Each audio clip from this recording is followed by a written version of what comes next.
সমস্ত অভিযোগের নিষ্পত্তি হবে আর প্রত্যেকের টাকাও ফেরত দেওয়া হবে। কি বলেছেন মুখ্যমন্ত্রী, শুনবো। কোন মানুষের উপর কোনো অত্যাচার হলে মনে রাখবেন আমাদের সরকার ব্যবস্থা নেয়। একটা ঘটনা ঘটেছে, ঘটনা হয়েছে, প্রথমে ইডিকে পাঠিয়েছে, তারপরে তার বন্ধু বিজেপি ঢুকেছে, ইডিকে সাথে নিয়ে ঢুকে তিলকে তাল করছে, শান্তি পরিবর্তে আগুন লাগাচ্ছে। আমি বলতে চাই তাদের যার যা অভিযোগ আছে আমি অফিসার পাঠাবো, তারা শুনবে। যদি কেউ মনে করে কারো কাছ থেকে কেউ কিছু নিয়েছে সবটাই ফেরত দেওয়া হবে, কারণ কোনো মহিলা পর্যন্ত কোনো কমপ্লেন করেনি, এফআইআর করেনি। আমি পুলিশকে বলেছি সুমোটো কেস করো। এদিকে আজ সন্দেশখালী ইস্যুতে বিজেপির পক্ষ থেকে প্রস্তাবনা প্রকাশ করা হয়েছে, যেখানে এই ঘটনাকে নিন্দাজনক এবং লজ্জাজনক ঘটনা বলে উল্লেখ করা হয়েছে এবং এই নক্কারজনক ঘটনার সমালোচনা করা হয়েছে বিজেপির প্রস্তাবনায়।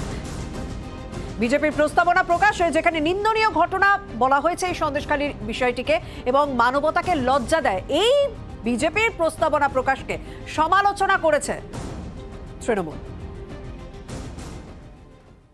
সন্দেশখালীর কোন ঘটনা?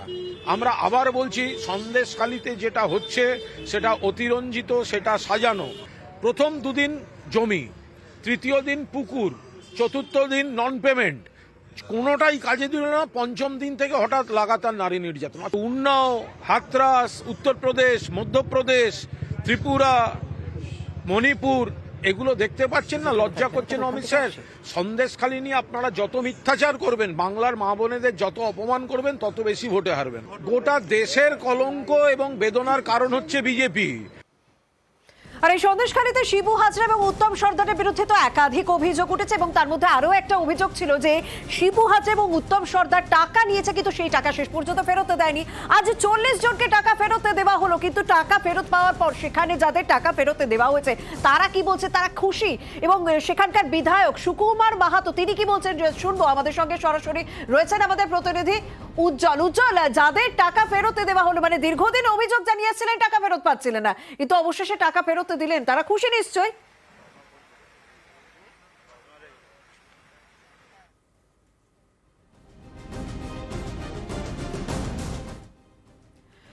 আমরা কথা বলবো আমাদের প্রতিনিধি উজ্জ্বলের সঙ্গে। কোনো রকম ভাবে যোগাযোগ বিচ্ছিন্ন হয়েছে, তবে দীর্ঘদিন ধরে অভিযোগ জমা পড়ছিল, কিন্তু কোনো রকম ব্যবস্থা নেওয়া হচ্ছিল না। আজ অবশেষে 40 জনের টাকা ফেরত দেওয়া হলো। আগেও কিন্তু টাকা ফেরত দেওয়া হয়েছিল, শুক্রবার সেই ছবি আপনাদের সামনে তুলে ধরেছিলাম। এবং আজ তৃণমূল কংগ্রেসের 3 মন্ত্রী সেখানে গিয়েছিলেন, পার্থ ভৌমিক, সুজিত বসু এবং বীরবাহা হাসদা। পার্থ ভৌমিক তিনি কি বলছেন একবার শোনা যাক।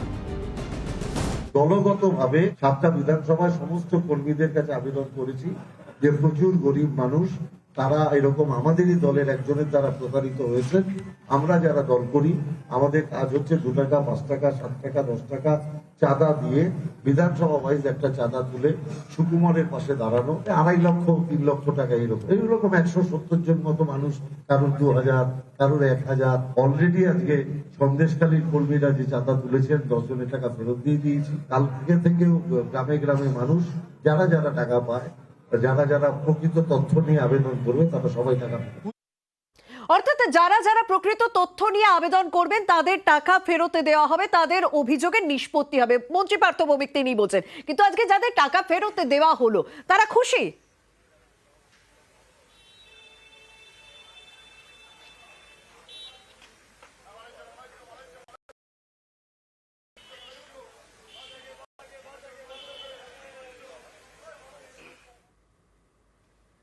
উজ্জ্বল, তোমার কাছে আমি জানতে চাইছি, যাদেরকে আজকে টাকা ফেরত দেওয়া হলো তারা নিশ্চয়ই খুশি। এই মুহূর্তে সেখানে তাদের কি প্রতিক্রিয়া?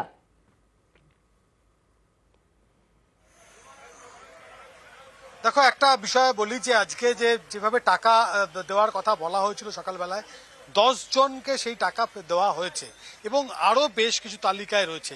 একটা কথা বলা যেতেই পারে যে যে নেতার যে এখনো পর্যন্ত যে টাকাগুলো এখনো পর্যন্ত বাকি রয়েছে, যে কর্মীরা রয়েছে, কর্মীরা চাঁদা তুলে সেই টাকা ফেরত দেবেন। আমাদের সঙ্গে বিধায়ক রয়েছেন, তার সঙ্গে কথা বলবো যে কি আজকে বৈঠক হলো, কথাবার্তা হলো, কি নির্যাসটা কি? দেখুন, আজকে আমরা 3 তারিখে যে সন্দেশখালীতে জনসভা করব, সেখানে লক্ষাধিক মানুষের উপস্থিতি, এটা নিয়ে আলোচনা হলো। আর আমাদের প্রতিনিধি দল, আমাদের ওখানকার পঞ্চায়েত সদস্যরা প্রধান উপপ্রধান সভাপতি সহসভাপতি তারা বাড়ি বাড়ি গেছে।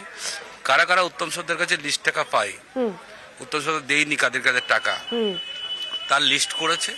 সেই লিস্ট আমরা 50 জনের মতো লিস্ট, 102 জনের মতো লিস্ট হয়েছে। তার মধ্যে আমরা আইডেন্টিফাই করে 50 জনের লিস্ট পেয়েছি। 50 জনেরকে আমরা, তার মধ্যে আমরা 10 জন আজকে এসেছিল লিস্ট টাকা নেওয়ার। বলছিলাম যে 10 জনকে তৈরি হয়েছে, তার মধ্যে আজ 10 জনের টাকা ফেরত দেওয়া হলো। কিন্তু এই টাকা যে নেওয়া হয়েছিল, সে টাকা ফেরত দেওয়া হয়েছিল, সেই টাকা যেমন ফেরত দেওয়া হলো, তেমনই কিন্তু সরকারি ক্যাম্প পর্যন্ত খুলে দেওয়া হয়েছে, যেখানে মানুষের অভিযোগ শোনা হবে।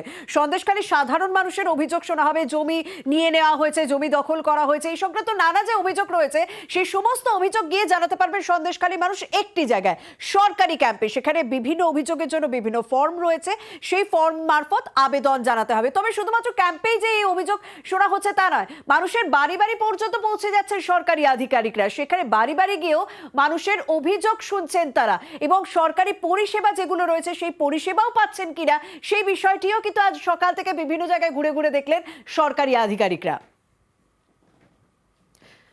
আমাদের সঙ্গে সরাসরি রয়েছেন আমাদের প্রতিনিধি অমিত। সকাল থেকে সন্দেশখালী যে ছবি দেখছি, যে বিভিন্ন দিক থেকে, মানে যারা টাকা দীর্ঘদিন পেতেন তাদের টাকা ফেরত দেওয়া হলো। হ্যাঁ, সবার দেওয়া হয়নি, 10 জনের দেওয়া হয়েছে, বাকিদেরও দেওয়া হবে। অন্যদিকে অভিযোগ শোনা হচ্ছে। তাহলে এই কথাটা বলা যায় যে সব দিক থেকে আস্তে আস্তে সন্দেশখালীকে আবার আগের পরিস্থিতিতে আনার চেষ্টা চলছে।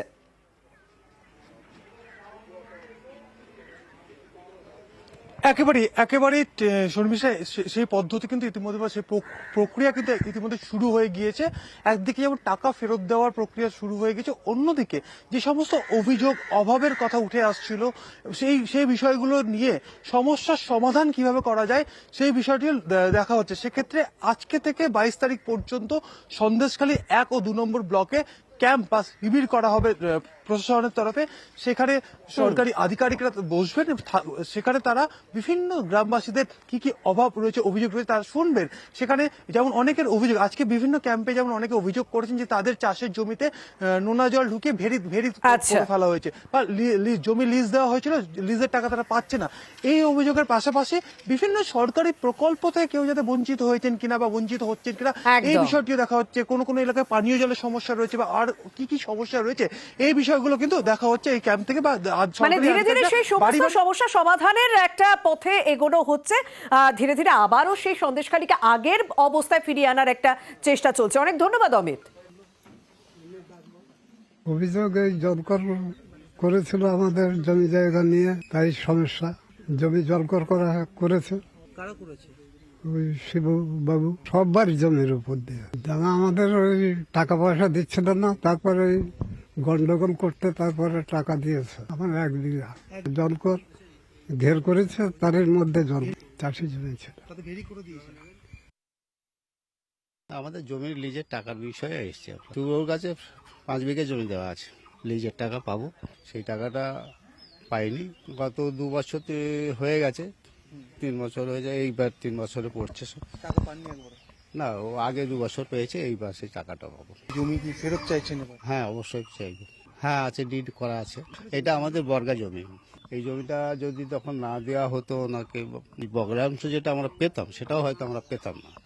সেই কারণে আমরা ভয়ে দুর্বল হয়ে সেখান দিয়ে যাওয়ার বলে গেছে আমাদের। খবর এক নজরে নিবেদন